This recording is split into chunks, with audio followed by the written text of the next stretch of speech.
down two people and then getting into a shootout with Harbor Police was himself an MTS officer. Oceanside's mayoral race is still too close to call more than a week after Election Day. Details in a live report. The day after major flooding at a condo complex here in Allied Gardens, there are growing concerns over contaminated water and the stability of the ground.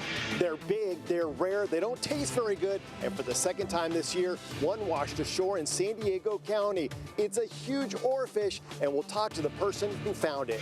Go take a hike with the San Diego Park Ranger, and you may discover some wildlife and scenic sunset spot to remember. CBS 8 News Live at 6 starts now. We begin tonight with new cell phone video from a shootout between Harbor police officers and a gunman. Police say shot and killed two people yesterday. This all played out in Little Italy, and a police officer was wounded in the exchange. Good evening, and thank you for joining us. I'm Carlo Cicchetto. I'm Marcella Lee. The gunman, identified as 26-year-old Christopher Farrell, had worked as a security guard contracted by MTS until a month ago. CBS 8's David Gottfredson joins us live from the downtown courthouse with details of court records that point to a love triangle as the motive for the murders. Good evening, David. Yes, it's hard to believe that the gunman who shot and wounded a Harbor police officer himself was a recently fired MTS security officer. Police shot and killed him in Little Italy yesterday morning, but he's also accused earlier that morning of murdering a couple inside their vehicle just a block away from the downtown courthouse. All three of them were set to appear for a restraining order hearing. In this cell phone video, you can see a man in a green shirt hiding by an electrical box in Little Italy, right before the sound of multiple gunshots ring out.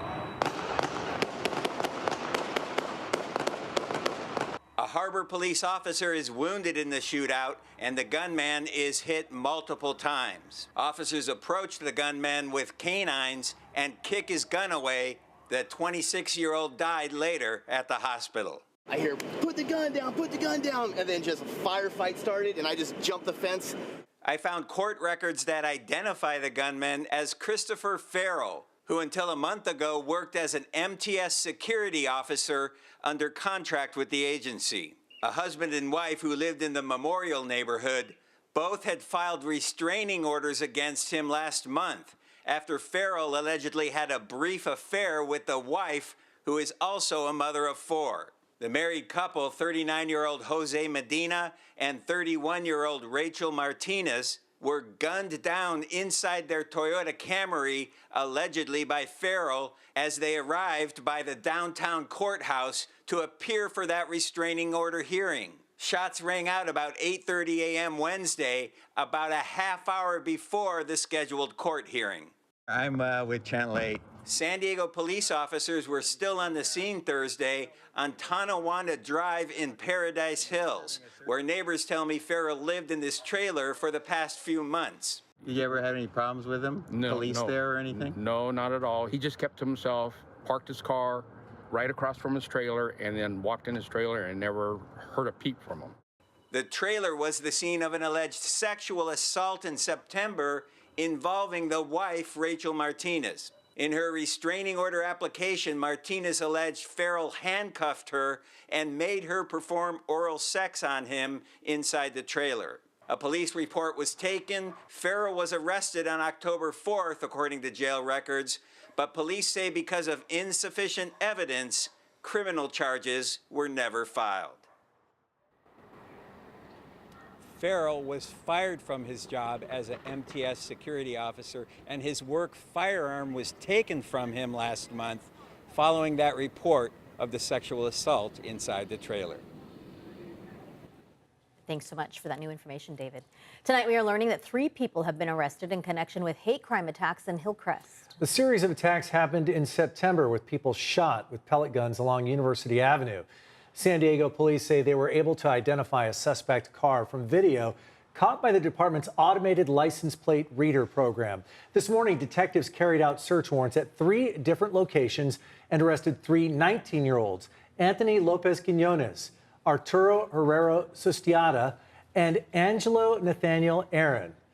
They were all booked into jail on multiple hate crime-related charges.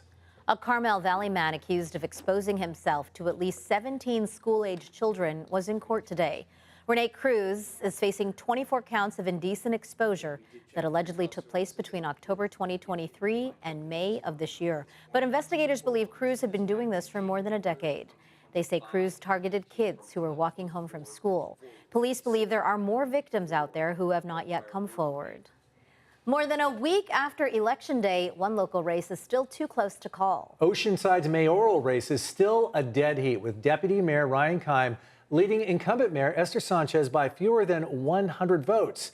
CBS 8's Kirsten Holmes joins us live from Oceanside with what people there are saying about the race. Kirsten. Yeah, I'm here near the Oceanside Pier because if you remember back in April when we were covering the fire here at the Oceanside Pier, one of the biggest talkers everyone told me about was how close the race for Oceanside's mayor would be. Now that we are 7 months after that fire and more than a week after Election Day, the race for who will be Oceanside's next mayor, that race is still too close to call. More than ever, each vote counts. Ben Martinez is a veteran who lives in and loves Oceanside. He says eyes across the country were honed in on the presidential race, which is important, but Ben says, you don't think local politics matters? That's your first line of defense. Herbert Holgan is also a veteran who is visiting family in Oceanside. He was surprised to hear that they're still counting votes in the mayoral race. When I hear that, it's just like mind-boggling. It's like, how come we're still wondering? My mind can't wrap my thoughts around it. He says no matter what your politics are, showing up to vote is most important. I just think like if we want changes and things like that, we need to go up and show out. And, you know, the only way to change is to vote. Incumbent Mayor Esther Sanchez first took office as mayor in 2020 after serving on the city council for 20 years. Challenger and Deputy Mayor Ryan Keim was appointed to Oceanside's District 3 City Council seat back in 2019 and then elected in 2020. Keim is leading Sanchez right now by less than 100 votes. Corey Johnson and his family have been watching this race closely. It's amazing how it's dragging out so long. It really shows how divided we were. Other issues decided on the ballot for Oceanside include race for city treasurer, city council, and a 10-year extension of Measure X, the city's half-cent sales tax dedicated to public safety, infrastructure, and quality of life improvements. Ben says he's disappointed in the rise of mis- and disinformation and its effect on our elections. I'm waiting for the rest of my fellow Americans to study civics, study their government, and understand every election, right down to which judge you pick, matters. With a race this tight, any voter within 5 days of the final tally can ask for a recount with the Registrar of Voters Office.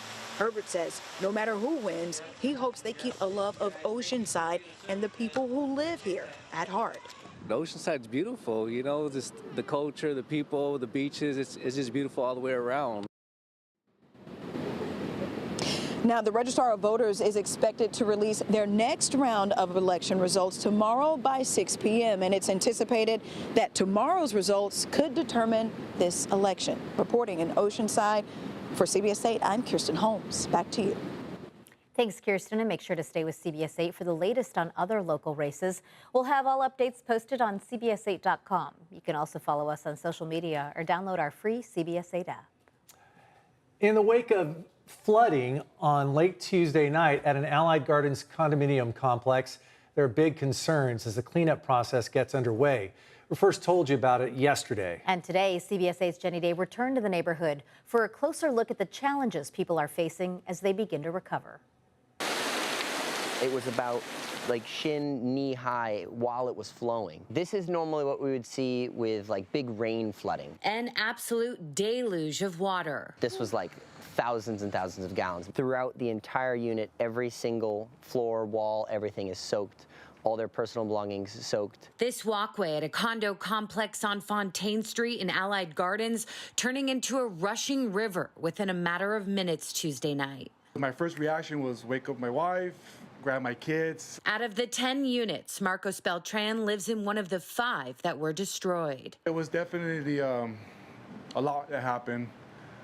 emotions, some adrenaline. Insurance coverage can be complicated. Some rent, some own, but the Beltrans are hoping to be back in within a few months. We're safe, and we just learn from it and keep moving forward. This is a moment for me to teach my kids, like it's just material stuff.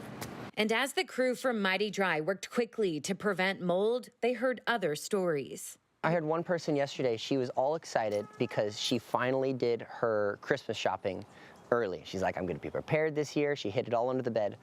Everything she got for Christmas is destroyed. Still unconfirmed by the HOA Villa Fontaine, but I'm told a pipe burst underneath these parking spots, filling these streets and homes with mud and water. And due to that amount of water, sinkholes are another major concern. Twice while here, plumbers told me to be really careful of where I was standing and not drive my car over a certain area because the ground is so saturated. The Red Cross has stepped in to help the displaced residents. Reporting in Allied Gardens, Jenny Day, CBS 8. Thank you, Jenny. Tonight, we invite you to join us in helping send ill and injured military veterans home for the holidays. You can take part in the Warrior Foundation Freedom Station's annual Give-a-thon held today in South Park. CBS 8 is a proud partner. Donations raised today will help service members and veterans leave the hospital to spend the holidays with their family and friends.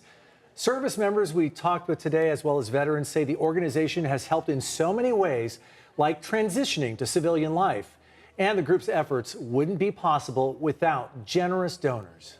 It was not inexpensive, and there's no way I could afford to live here and take advantage of those opportunities. And so I was planning to move back to Nevada, back to my family where I'm from.